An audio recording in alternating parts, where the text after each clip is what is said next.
Hello student, एक बार फिर आपका स्वागत है इस क्लास में जिसमें हम लोग पढ़ रहे हैं क्लास 6 की मैथमेटिक्स यूपी बोर्ड की, जिसमें हम लोग आज एक नया चैप्टर स्टार्ट करेंगे, बीजगणितीय अवधारणा। अर्थात जिसमें हम लोग सीखेंगे कांस्टेंट और वेरिएबल का रिलेशन। कांस्टेंट मीन्स चर, कांस्टेंट मीन्स अचर एंड वेरिएबल मीन्स चर। अर्थात वेरिएबल का मतलब है यहाँ पर आप ये मान के चलेंगे कि आपके X Y Z A B C जो भी हम पुट करेंगे ये सब हमारे वेरिएबल रहेंगे। तो फिर कांस्टेंट क्या होते हैं? जो हम लोग गिनती पढ़ते हैं 1 2 3 एंड सो ऑन, ये हमारे कांस्टेंट रहेंगे। इनका आपस में बीजगणित में रिलेशन कैसे बनता है ये चीज़ें हम लोग सीखेंगे। कांस्टेंट का वेरिएबल के साथ एडिशन कैसे करते हैं, कांस्टेंट का वेरिएबल के साथ सब्ट्रैक्शन कैसे करते हैं, कांस्टेंट का वेरिएबल के साथ मल्टीप्लाई कैसे करते हैं, डिवीजन कैसे करते हैं, उनके साथ उनकी फ्रैक्शन कैसे बनाते हैं। सभी गणितीय अवधारणाएं हम वेरिएबल की कॉन्सेप्ट के साथ सीखेंगे। अगर ये सब चीज़ें हमारी क्लियर होती जाती हैं तो हम समझ लेंगे कि बीजगणितीय अवधारणा हमारी क्लियर हो गई। वेरिएबल इनको क्यों कहते हैं? जैसे x एक वेरिएबल है और ये 5 कांस्टेंट है, तो 5 कांस्टेंट का मतलब होता है नियत, जिसकी वैल्यू कभी भी चेंज नहीं होगी। 5 ही रहेगा। 5 को कभी हम 4 या 5 को कभी हम 6 कंसीडर नहीं कर सकते।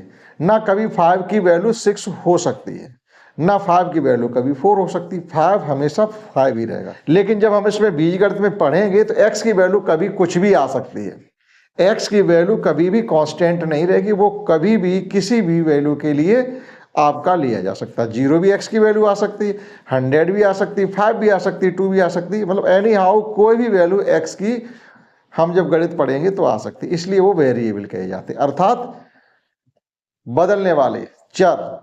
ठीक, तो इसमें एक्सरसाइज सीखेंगे। पहले 5A पढ़ते हैं क्वेश्चन, आप बुक में देखिएगा, हम क्वेश्चन पढ़ते हैं और समझाते जाएंगे। ठीक, क्वेश्चन कंप्लीटली लिख नहीं पाएंगे क्योंकि लिखेंगे तो फिर बहुत टाइम लगता है, इसलिए जब आप इसको पढ़ रहे होंगे तो आपसे ये रिक्वेस्ट है कि आप अपनी बुक को लेके बैठे तब एक्सरसाइज को पढ़ें। दूसरी आपसे रिक्वेस्ट ये है कि जब आपने इस वीडियो को अपने यूट्यूब चैनल पर या अपने उस पर मोबाइल पर क्लिक किया होगा तो आपने ये पहले ही देख लिया है कि ये क्या पढ़ाया जाएगा। इसमें आपने ये देख लिया जाएगा, इसमें सब कुछ लिखा होता है थंबनेल पे ही कि क्लास 6 का गणित पढ़ाया जा रहा। अगर आपको पढ़ना है तो क्लिक करें। ठीक, और जब क्लिक कर ही लिया तो फिर उसको पूरा देखें। ऐसा नहीं है कि आपने क्लिक तो किया और 2 सेकंड देखा और आप निकल लिए। ऐसा करना गलत चीज़ होती है। ऐसा किसी के चैनल के या किसी के वीडियो के साथ आप कतई ना करें। अच्छे से देख लें, ये हमारे काम का है, हम इसको देख लेंगे। आपने क्या किया, ओपन किया, 2 सेकंड रुके और आप फिर वापस हो गए। ये हम लोगों के लिए थोड़ा गलत साबित हो जाता। आपके लिए भले ये एंटरटेनमेंट हो, लेकिन जो मेहनत करके एक क्लास बना करके आपको दे रहा है उसके लिए थोड़ा ये निगेटिव पॉइंट हो जाता है। तो अच्छे से देख लें इसमें कौन क्या पढ़ाने वाला है, तो ही हम उसमें जाएं, अन्यथा उसमें जाएं क्यों। क्लियर? आइए शुरू करते हैं। क्वेश्चन 5A का फर्स्ट। शिक्षक प्रत्येक शिक्षार्थी को 3 पेंसिल देते हैं। एक क्लास है जिसमें टीचर हैं, अपने प्रत्येक स्टूडेंट को 3 पेंसिलें देते हैं। एक स्टूडेंट उठाया, उनको 3 पेंसिल उन्होंने दे दी। बात समझ में आ गई यहाँ तक? फिर वो कह रहे हैं कि यदि कक्षा में इस प्रकार से कुल शिक्षार्थी से मतलब है छात्र, स्टूडेंट x हैं, तो उस टीचर को कितनी पेंसिलें लेके आनी चाहिए थी, ये हमसे पूछा जा रहा। सवाल समझ गए हम? एक का दे करके हमसे ज़्यादा का पूछा गया है। तो जब हमने गणित पढ़ा है तो हमने ये सीखा है कि जब एक का दे दिया जाए और ज़्यादा का पूछा जाए तो हमें क्या करना पड़ता है? गुणा करना पड़ता है। ये हमने सीखा। ठीक, गुणा करना पड़ता है। जैसे हम लोग बाजार में जाते हैं, हमें कोई चीज़ लेनी है, जैसे मान लीजिएगा कोई हमको सब्जी लेनी है, तो हम उस सब्जी का पहले रेट करते, भैया क्या रेट है? तो कहेंगे भाई 20 रुपये किलो है। तो आपने कह दिया 5 किलो दे दो। आप स्वयं खड़े खड़े गणित लगा लेते हैं कि जब 1 किलो 20 की है तो 5 किलो कितने होगी? 20 और 5 का गुणा कर दिया, या 20 पंचे 100 कर दिया, या 5 का 20 बार पढ़ दिया, एक ही बात 100 रुपये हो गए। बस यही सब कुछ हमारा चलता रहता है। तो जब एक पेंसिल के शिक्षार्थी को 3 पेंसिल दे रहे हैं तो उन टीचर के द्वारा लाई गई कुल पेंसिलों की संख्या, तो अध्यापक कुल कितनी पेंसिल लेके आएंगे? जब एक शिक्षार्थी को उन्होंने 3 पेंसिल दी हैं तो x शिक्षार्थियों के लिए वो है इंटू x करेंगे। तो अब यहाँ पे देखिएगा आप, कांस्टेंट वेरिएबल का रिलेशन बन रहा है। इसको हम किस प्रकार लिखेंगे? इसको डायरेक्टली आप लिख देंगे 3x पेंसिल। उन अध्यापक साहब को इतनी पेंसिल लेकर के स्कूल में आना चाहिए, जिसकी वजह से सभी स्टूडेंट को 3-3 पेंसिल मिल जाएंगी। क्लियर हुआ? अब आप देखिएगा, आप सोच रहे होंगे यहाँ तो इन्होंने मल्टीप्लाई का चिन्ह लगाया लेकिन यहाँ से हटा दिया। हाँ, ये हम बताना चाहते थे, ये चर और अचर यानी कांस्टेंट और वेरिएबल के बीच में जो साइन कोई नहीं लगा है तो गुणा का साइन माना जाता है। गांठ बांध लीजिएगा हमेशा के लिए, ठीक, गुणा का चिन्ह माना जाएगा।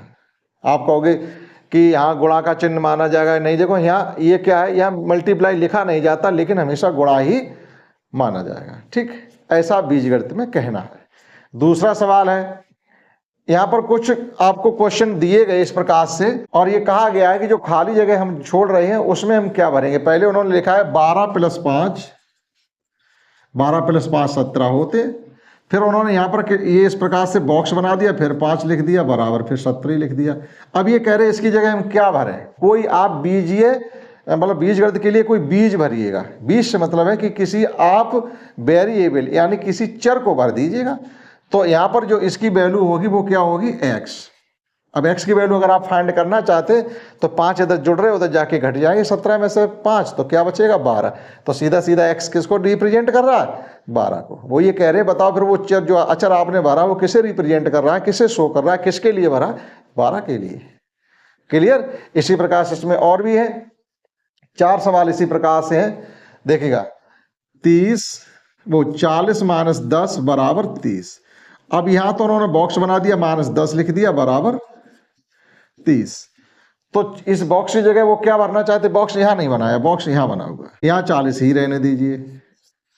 तो अब की बार इस बॉक्स की जगह क्या नंबर आने वाला है, यानी ये बॉक्स में जो आप बीजगणित का कोई अंक वो अक्षर भरेंगे x, तो x किसे रिप्रेजेंट कर रहा है, 10 को। इसी प्रकार से 2 और हैं, तो जो भी ये बॉक्स गिवन है उनमें सब में आप x भरेंगे, और जो संख्या उन्होंने गायब की है वो संख्या को ही आपका वेरिएबल रिप्रेजेंट कर रहा है। ठीक, अगला क्वेश्चन 3, छोटी छोटी एक्सरसाइज है लेकिन समझना बहुत जरूरी है। कोई न कोई हर एक्सरसाइज में आपको एक नई कॉन्सेप्ट सीखने के लिए मिल रही है। क्वेश्चन 3 है, रहीम के पास 10 रुपए थे, मान लिया उसने रजिया को कुछ रुपए दे दिए, ठीक, उसके पास कितने रुपए बचे, इस संबंध को अक्षर संख्या की सहायता से व्यक्त। किसी लड़की के पास 10 रुपए थे और उसने किसी को कुछ रुपए दे दिए, तो उसके पास अब जो रुपए बचे हैं इसे अक्षर संख्या यानी वेरिएबल और कांस्टेंट का रिलेशन बना के आप शो करिएगा। तो देखिएगा 3, रजिया के पास शुरू में 10 रुपए थे, उसने रहीम के पास थे, रजिया को कुछ पैसे दे दिए। तो जो आप लिखेंगे इसको बीजगणित में, तो ये लिखेंगे हमारे पास 10 थे, हमने किसी को कुछ दिए, मालूम ही नहीं कितने दिए, x दिए, बस हमारे पास जो बचे रुपए हैं वो यही है। अब इसमें ऐसा नहीं कर पाएंगे, जैसे अभी हमने कहा था यहाँ से हम इंटू का साइन हटा दें तो इंटू ही माना जाता, केवल इंटू का ही साइन माना जाता। ये नहीं अब यहाँ से माइनस का हटा दें और 10x लिख दें फिर कहें नहीं अब माइनस माना जाता, नहीं, केवल मल्टीप्लाई के लिए ही है। शेष आप डिवीजन, एडिशन और सब्ट्रैक्शन किसी का साइन भी रखेंगे तो उसे आप रिमूव नहीं कर सकते, उसे रखा रहने देंगे। ठीक है, तो जो रहीम के पास पैसे बचे हैं वो इस नंबर से इस प्रकार से बीजगणित में रिप्रेजेंट किए जाएंगे। क्लियर? और जो रजिया को दिए गए वो x रुपए थे, तो हमारे पैसे में से घटेंगे तो वो जिसको दिए तो हमने घटाने के साइन में लिख के रख दिए, बस इतनी सी बात थी। क्वेश्चन 4 देखिएगा, 4 में क्या कहा जा रहा है कि एक बगीचे में कुछ पेड़ थे। क्वेश्चन 4 पढ़िएगा, 50 पेड़ और लगा दिए देने पर पेड़ों की संख्या 120 हो जाती है। इस कथन को अक्षर संख्या की सहायता से आपको व्यक्त करना है। अक्षर संख्या, ये अक्षर संख्या ही है, इस प्रकार से व्यक्त कीजिएगा। अब बाग में पहले से कुछ पेड़ थे, हम जाकर के 50 पेड़ उसमें और रोपाई कराए थे, लेकिन जब टोटल पेड़ों को हमने गिना, पहले वाले पेड़ और अब जो हमने 50 और लगा दिए, इस प्रकार से जब गिनती हमने की तो उस बगीचे में 120 पेड़ निकले। तो इसका मतलब ये बताइएगा पहले थे कितने, ये पूछा नहीं गया, लेकिन आपको इस इंफॉर्मेशन को, जो सूचना आपको दी जा रही है, इसे आप गणित की भाषा में या कांस्टेंट वेरिएबल की मदद से रिप्रेजेंट कीजिएगा। देखिएगा, तो हम ये मान के चलें कि उस बगीचे में पहले से x पेड़ रहे होंगे। ठीक, आप लिख सकते हैं अपनी लैंग्वेज, माना बगीचे में पहले से x पेड़ हैं या x पेड़ थे। ठीक, हम आपको शॉर्ट में समझा रहे हैं कि केवल आप इंफॉर्मेशन समझे क्या होता। मान लिया हमने x थे, अब हमने 50 पेड़ और लगा दिए, तो जुड़ेंगे। अब टोटल हुएंगे कितने वहां पर, कितने हो गए 120 पेड़। बस जो इन्फॉर्मेशन वो मांग रहे थे वो यही है, बस इतना ही छोड़ देंगे, इसे सॉल्व कुछ नहीं करेंगे। और आपसे ये पूछा जाएगा आगे तो फिर पहले से कितने पेड़ थे, इसी इन्फॉर्मेशन को हम सॉल्व कर दें, अर्थात 50 को 120 में से कम कर देंगे जाके तो 70 आ जाएगा। उस बगीचे में पहले से 70 पेड़ थे, हमने 50 और लगा दिए, 120 हो गए। क्लियर? बहुत ही सिंपल है। ये छोटी छोटी कॉन्सेप्ट सीख करके आप चलेंगे तो आपको बीजगणित आपका बहुत ही ईजी लगने लगेगा। इस एक्सरसाइज का लास्ट क्वेश्चन, बस इतनी सी एक्सरसाइज थी। अगली एक्सरसाइज हम लोग सीखेंगे संख्या और अक्षरों का की मूल संक्रियाएं जो भी हैं वो। देखिएगा, अक्षर एन और एम के प्रत्येक प्रतिरूप को तीलियों से बनाने के लिए आवश्यक तीलियों की संख्या के लिए नियम ज्ञात कीजिएगा। नियम लिखने के लिए एक चर का प्रयोग कीजिएगा। अब देखिएगा यहाँ क्या कहा गया है, उन्होंने कि एक अक्षर हमारे पास एन है और एक अक्षर हमारे पास एम है। अब इनके हम माचिस जो तीली होती है उनकी हेल्प से इन अक्षरों को बनाएंगे। तो उसके लिए हमारे पास क्या नियम होना चाहिए, हमारे पास कितनी तीली हो। देखिएगा, इसे बनाने के लिए हमें 3 तीली जरूरत पड़ेगी और इसे बनाने के लिए हमें 4 तीली की जरूरत पड़ेगी। तो टोटल कितनी तीली चाहिए, 4 यहाँ लग रही है, 3 यहाँ लग रही है, 4 3 7 तीली चाहिए। कितनी तीली चाहिए, 7।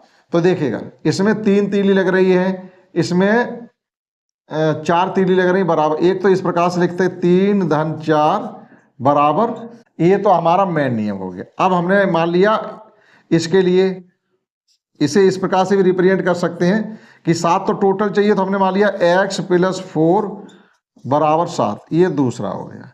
या 3 + x बराबर 7, ये हमारा तीसरा हो गया। तो ये तो हो गया m और n को बनाने के लिए। जैसे हमें n और m दोनों अगर बनाने हैं तो इनके लिए नियम हमारा ये रहेगा, लेकिन केवल n ही बनाने हो। अगर केवल हमको n ही बनाने हो तो जितने n बनाने हो तो कितनी, मान लो हमको 10 n बनाने हैं तो कितनी तीलियां चाहिए। तो उसके लिए नियम हमारा क्या होगा, केवल n के लिए। आप यहाँ लिख लीजिएगा केवल n के लिए। तो केवल n के लिए जो नियम होगा वो ये होगा, मान लीजिएगा हमें 6 बार n बनाना है, 4 बार n बनाना है, कितने बार भी n बनाना हो तो उसके लिए कितनी तीलियां लाएं, इसके लिए नियम बना दीजिए, फार्मूला बना दीजिए। तो इसमें कितनी तीलियां लग रही, 3। अब मान लीजिएगा हमको n को 8 बार बनाना है तो मल्टीप्लाई 8 करेंगे तो n ही 8 रहेगा। तो यहाँ मल्टीप्लाई 8 करके 8 जैसे 8 करेंगे तो तीलियां हो गई 8 × 24। लेकिन हमें नियम बनाना फार्मूला, तो 8 ना लिख करके यहाँ लिखेंगे n।